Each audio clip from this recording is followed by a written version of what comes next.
तलाशी news channel, सच है तो बोलेगा। सोनभद्र में मादक पदार्थों की तस्करी के खिलाफ चलाए जा रहे अभियान के तहत सोनभद्र पुलिस को बड़ी सफलता मिली है। थाना चौपन पुलिस और एसओजी टीम ने फरार चल रहे 3 वांछित आरोपियों को गिरफ्तार कर लिया है। इसके साथ ही इस मामले में गिरफ्तार आरोपियों की संख्या बढ़कर 4 हो गई है। गौरतलब है कि पुलिस और तस्करों के बीच हुई मुठभेड़ में पंजाब के लुधियाना निवासी प्रिंस सिंह घायल हो गया था। पुलिस की जवाबी कार्रवाई में उसके पैर में गोली लगी थी, जबकि उसका एक साथी मौके से फरार हो गया था। मुठभेड़ के दौरान पुलिस ने करीब 58,75,000 रुपए मूल्य की अफीम और डोडा बरामद की थी। फरार आरोपियों की तलाश में लगातार दबिश दी जा रही थी। इसी क्रम में मुखबिर से मिली सूचना के आधार पर मारकुंडी बस स्टैंड क्षेत्र में घेराबंदी कर 3 आरोपियों को गिरफ्तार किया गया। गिरफ्तार अभियुक्तों की पहचान रोहित सिंह, पिंटू यादव और सतपाल सिंह खरवार के रूप में हुई है। पुलिस ने इनके कब्जे से 315 बोर का एक देशी तमंचा, एक जिंदा कारतूस और एक मोबाइल फोन बरामद किया है। बरामद मोबाइल को जांच में महत्वपूर्ण साक्ष्य माना जा रहा है। अपर पुलिस अधीक्षक अनिल कुमार ने बताया कि यह कार्रवाई उसी हाई वोल्टेज ऑपरेशन का हिस्सा है जो देर रात 2 बजे से 4 बजे के बीच चला था। उस दौरान पुलिस और तस्करों के बीच पीछा, टक्कर और मुठभेड़ जैसी घटनाएं हुई थीं। मुठभेड़ में गिरफ्तार प्रिंस सिंह के पास से भारी मात्रा में मादक पदार्थ बरामद किए गए थे, जबकि उसके अन्य साथी फरार हो गए थे। पुलिस जांच में सामने आया है कि यह गिरोह झारखंड समेत कई राज्यों में सक्रिय था और संगठित तरीके से मादक पदार्थों की तस्करी करता था। गिरोह के सदस्य पहले से ही एनडीपीएस एक्ट और आर्म्स एक्ट के विभिन्न मामलों में वांछित चल रहे थे। एएसपी ने बताया कि गिरफ्तार आरोपियों के खिलाफ अब गैंगस्टर एक्ट के तहत भी कार्रवाई की जाएगी।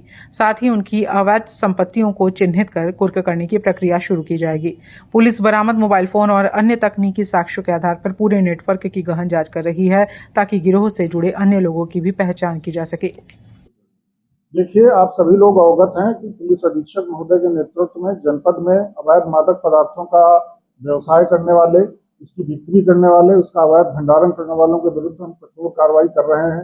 इसी क्रम में 1 जून 2026 को रात्रि में एक गाड़ी जिसमें कुछ लोग बैठे हुए थे, इनका पीछा किया गया और बाद में उस गाड़ी के साथ एक व्यक्ति जिसका नाम प्रिंस सिंह है उसको गिरफ्तार किया गया था।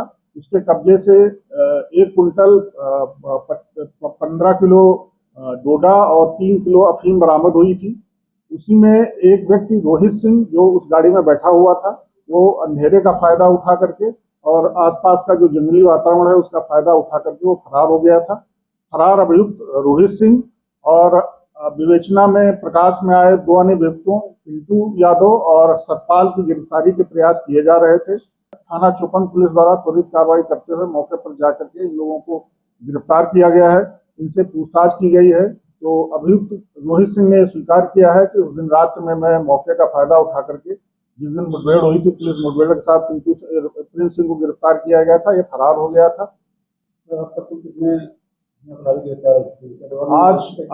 आज हम 3 अभियुक्तों को गिरफ्तार कर जेल भेज रहे हैं। एक अभियुक्त 1 तारीख को ही गिरफ्तार हो गया था जिसका नाम प्रिंस सिंह है, उसको उसी दिन गिरफ्तार कर जेल भेज दिया गया था।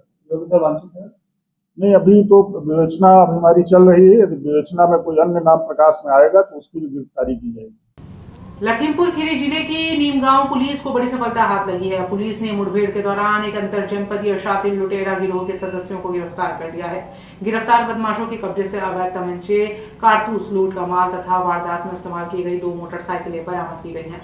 पुलिस ने बताया कि पकड़े गए आरोपी लंबे समय से लूट और चोरी की घटनाओं को अंजाम दे रहे थे। प्रारंभिक पूछताछ में सामने आया है कि गिरोह के सदस्यों ने लखीमपुर खीरी, हरदोई, सीतापुर समेत कई जनपदों में लूट और चोरी की अनेक वारदातों को अंजाम दिया था। नीमगांव पुलिस की सक्रियता और सटीक सूचना के आधार पर की गई कार्रवाई में गिरोह के सदस्यों को दबोच लिया गया। तलाशी के दौरान उनके पास से अवैध हथियार, कारतूस और लूट का सामान बरामद हुआ। इसके अलावा अपराध में प्रयुक्त 2 मोटरसाइकिलें भी पुलिस ने कब्जे में ले ली है। विगत कुछ दिनों में थाना नीमगांव व आसपास क्षेत्र में चोरी व छियाती की घटनाएं घटित हुई थी, जिसके अनावरण हेतु पुलिस अधीक्षक महोदय द्वारा टीमों गठन किया गया था और लगातार चेकिंग की जा रही थी। इसी क्रम में थाना नीमगांव पुलिस के द्वारा 5 अंतर जनपदीय चोरी लूट करने वाले गिरोह सदस्यों को पकड़ा गया है। अभियुक्त मौजीराम पुत्र हनुमान जी, जो कि थाना महुली सीतापुर का है, यह अपने 4 अन्य साथियों के साथ 2 मोटरसाइकिलों से नीमगांव क्षेत्र में जा रहा था। जब चेकिंग के दौरान पुलिस के द्वारा इसको रोका गया, इन अभियुक्त दलों के द्वारा पुलिस टीम पर फायर करते हुए मौके से भागने का प्रयास किया गया। आत्मरक्षा जवाबी पुलिस की फायरिंग में अभियुक्त मौजीराम पुत्र हनुमान दिन को गोली लगी है। वह घायल हुआ है। इलाज हेतु मौजीराम को अस्पताल ले जाया गया है। वह इसके 4 अन्य साथी सुमित प्रजापति, आलोक कुमार, सर्वेश राठौर जो कि थाना महुली सीतापुर के हैं, वह अभय प्रताप जो कि थाना नीमगांव लखीमपुर खीरी के हैं। इनको गिरफ्तार करने में सफलता प्राप्त की गई है। इन अभियुक्तों के पास से चोरी किया गया व लूट में किया गया मोबाइल बरामद हुआ है। इनके पास से अवैध तमंचा, कारतूस भी बरामद हुआ है। घटना प्रयुक्त मोटरसाइकिल भी बरामद हुई है। वह नकदी भी बरामद हुई है। इन अभियुक्त गणों को गिरफ्तार करके मान्य न्यायालय के समक्ष प्रस्तुत किया जा रहा है। वह अनुविधिक कार्रवाई की जा रही है। आस्था, संकल्प और समाज सेवा का अनूठा उदाहरण उस समय देखने को मिला जब बिहार के लखीसराय जिले के निवासी गौरव कुमार प्रजापति अपनी केदारनाथ धाम पद यात्रा के दौरान बुधवार रात पंडित दीनदयाल उपाध्याय नगर पहुंचे। भगवान केदारनाथ के दर्शन के लिए निकले गौरव की यह यात्रा लोगों के बीच चर्चा का विषय बनी हुई है। गौरव कुमार प्रजापति ने बताया कि उन्होंने अपनी पदयात्रा 20 मई को शुरू की थी और वर्तमान में यात्रा का 15वां दिन चल रहा है। वह लगातार पैदल चलकर उत्तराखंड स्थित बाबा केदारनाथ धाम की ओर बढ़ रहे हैं। उनका लक्ष्य लगभग 2 माह के भीतर केदारनाथ पहुंचने का है। उन्होंने कहा कि यह यात्रा केवल उनकी व्यक्तिगत श्रद्धा का प्रतीक नहीं है, बल्कि परिवार की सुख समृद्धि और समाज के जन कल्याण की भावना से भी जुड़ी हुई है। उन्होंने बताया कि यात्रा के दौरान आने वाली कठिनाइयों के बावजूद उनका उत्साह कम नहीं हुआ है। लंबी और चुनौतीपूर्ण यात्रा के बारे में पूछे जाने पर गौरव ने मुस्कुराते हुए कहा कि दर्द हजारों हैं, लेकिन मजा आ रहा है। उनके इस जवाब ने वहां मौजूद लोगों को भी प्रेरित किया।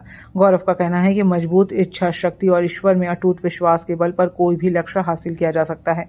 उन्होंने कहा कि शरीर जितना साथ देगा उसी अनुसार यात्रा पूरी होगी, लेकिन उनका संकल्प अटल है। जिला बिहार के केदारनाथ धाम पद यात्रा पे हैं, जो अपने परिवार और जन कल्याण समाज के लिए निकले हैं। अभी कितने दिन हो गए आपको चलते हुए? आज हम 20 तारीख को निकले हैं। पोस्टर में एक दिन पहले का डाला हुआ है और आज मेरा 15वां दिन है। प्रयागराज के धूरपुर थाना क्षेत्र के भीटा गांव में उस समय सनसनी फैल गई जब गांव से करीब 100 मीटर दूर सड़क किनारे एक युवक का शव बरामद हुआ। मृतक की पहचान राजेश प्रजापति निवासी भीटा गांव के रूप में हुई है। प्रारंभिक जांच में सिर पर पत्थर से हमला कर हत्या किए जाने की आशंका जताई जा रही है। सुबह टहलने निकले ग्रामीणों की नजर सड़क किनारे पड़े शव पर पड़ी। घटना की सूचना मिलते ही परिजन और पुलिस मौके पर पहुंच गए हैं। शव की पहचान होते ही परिवार में कोहराम मच गया और पूरे गांव में शोक की लहर दौड़ गई। सूचना पर धूरपुर थाना पुलिस के साथ फॉरेंसिक टीम भी घटनास्थल पर पहुंची और जांच शुरू कर दी। पुलिस ने मौके से महत्वपूर्ण साक्ष्य जुटाए हैं। साथ ही आसपास लगे सीसीटीवी कैमरों की फुटेज भी खंगाली जा रही है ताकि घटना से जुड़े सुराग मिल सकें। बताया जा रहा है कि मृतक राजेश प्रजापति क्षेत्र के एक जाने माने बालू व्यवसायी थे। वह अपने ट्रकों के माध्यम से बालू परिवहन और व्यापार का कार्य करते थे। उनकी अचानक हुई मौत से व्यापारिक जगत के साथ साथ पूरे इलाके में शोक और आक्रोश का माहौल है। ग्रामीणों के मुताबिक राजेश का स्वभाव मिलनसार था और उनकी किसी से खुली रंजिश की जानकारी नहीं है। ऐसे में हत्या के पीछे की वजह फिलहाल रहस्य बनी हुई है। पुलिस मामले की हर पहलू से जांच कर रही है। फॉरेंसिक रिपोर्ट, सीसीटीवी फुटेज और अन्य साक्ष्यों के आधार पर जल्द ही घटना का खुलासा करने का प्रयास किया जाएगा। फिलहाल पुलिस ने शव को कब्जे में लेकर पोस्टमार्टम के लिए भेज दिया है। थाना धूरपुर के भीटा गांव में एक सोते हुए व्यक्ति को एक व्यक्ति ने पत्थर से उसके सर पर वार कर दिया, जिसमें उस व्यक्ति की मृत्यु हो गई है। इस घटना में जो तहरीर प्राप्त हो रहा है उसके आधार पर मुकदमा पंजीकृत किया जा रहा है और आगे बढ़ाने की कार्रवाई की जा रही है। सर, अभी तक क्या वजह सामने आई है? अभी क्लियर जो है उसमें कुछ विवाद बता रहे हैं, 1-2 दिन पहले उस व्यक्ति से हुआ था जिसने मारा है, और बाकी और डिटेल में जो है इन्वेस्टिगेशन किया जा रहा है।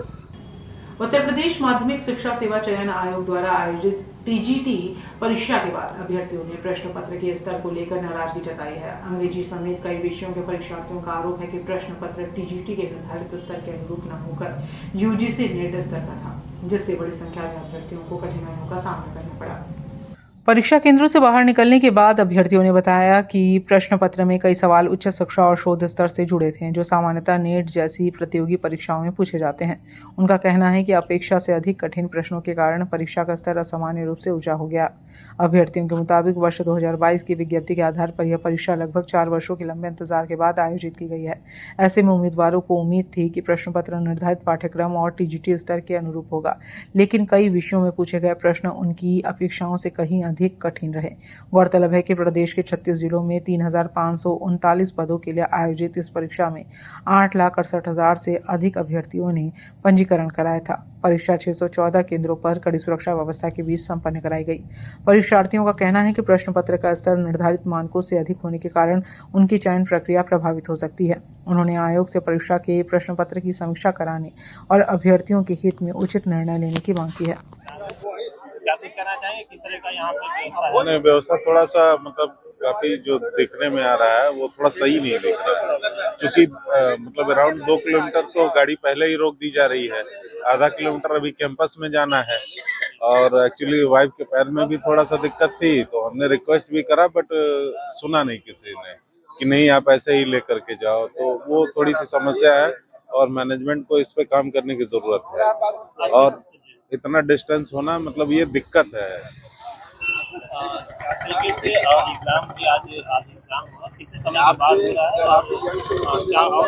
ये तो 2022 की वैकेंसीज थी जिसको कि अभी गवर्नमेंट करा रही है, ये मतलब 2026 चल रहा है, मतलब अप्रॉक्स देखे तो 4 ईयर तो हो गया।